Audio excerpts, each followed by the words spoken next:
आप देख रहे हैं नेट्रिक न्यूज, साहस सच कहने का।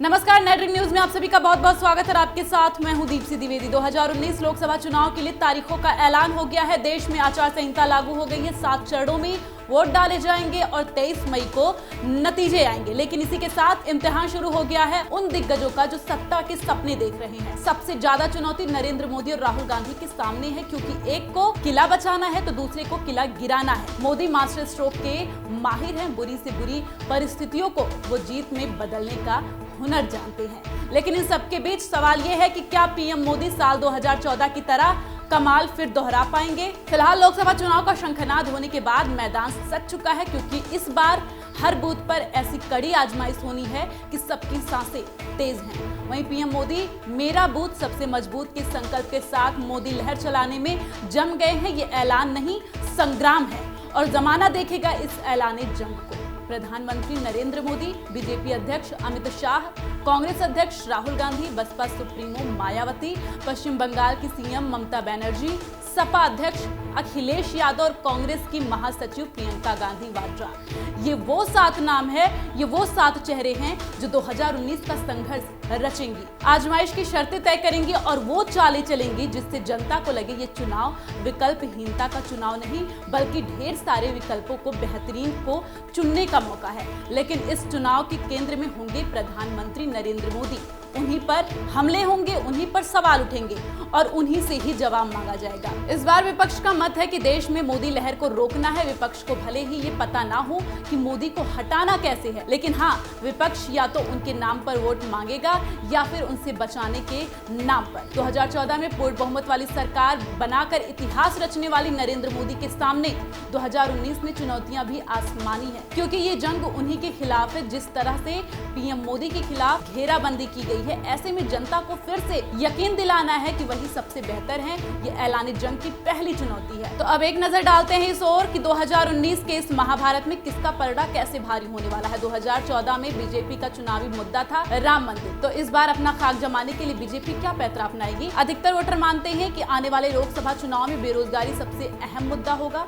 36% वोटरों की राय में बेरोजगारी का मुद्दा इस बार लोकसभा चुनाव में सबसे अहम मुद्दे के तौर पर उभरेगा।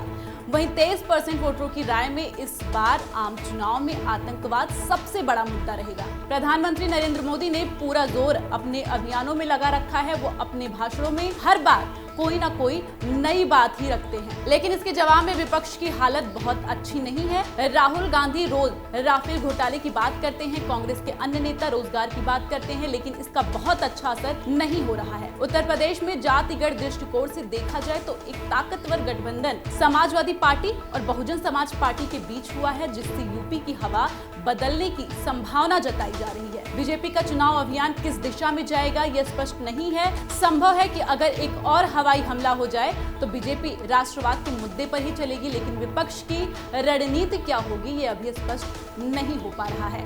आपको बता दें कि पुलवामा हमले के पहले विपक्ष सरकार को घेरने में एक हद तक कामयाब होते हुए दिख रहा था, लेकिन पुलवामा हमले के बाद हुए एयर स्ट्राइक से माहौल थोड़ा अलग नजर आ रहा है।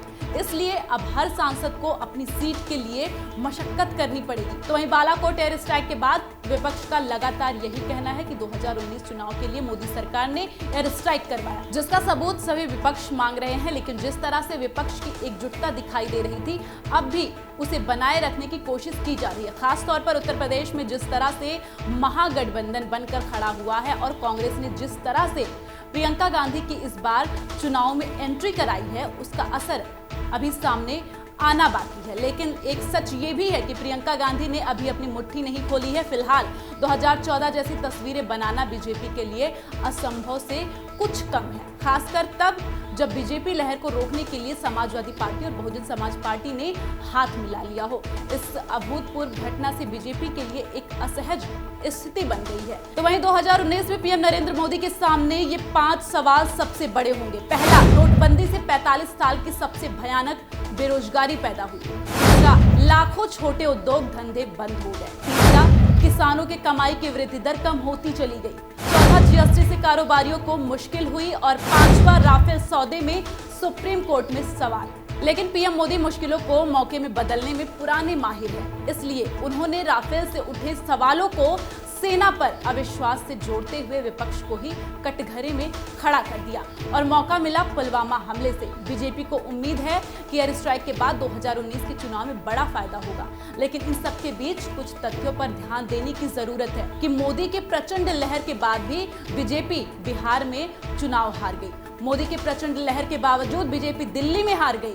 वहीं हाल ही में विधानसभा चुनाव में बीजेपी पंजाब, मध्य प्रदेश, छत्तीसगढ़ और राजस्थान में भी हार गई। वहीं बीजेपी के खिलाफ तमाम विपक्षी दल एकता की आवाज भी बुलंद कर चुके हैं, लेकिन अपनी अपनी राजनीतिक जमीन भी मजबूत करने में जुटे हैं ताकि 2019 के इस चुनावी रण में अपनी जीत का परचम लहरा सके। फिलहाल के लिए इतना ही, लेकिन देश दुनिया की तमाम खबरों को जानने के लिए आप बने रहिए नेटवर्क न्यूज के साथ और खबरों की ताजा अपडेट के लिए सब्सक्राइब करें हमारे चैनल नेटवर्क न्यूज को। नमस्कार।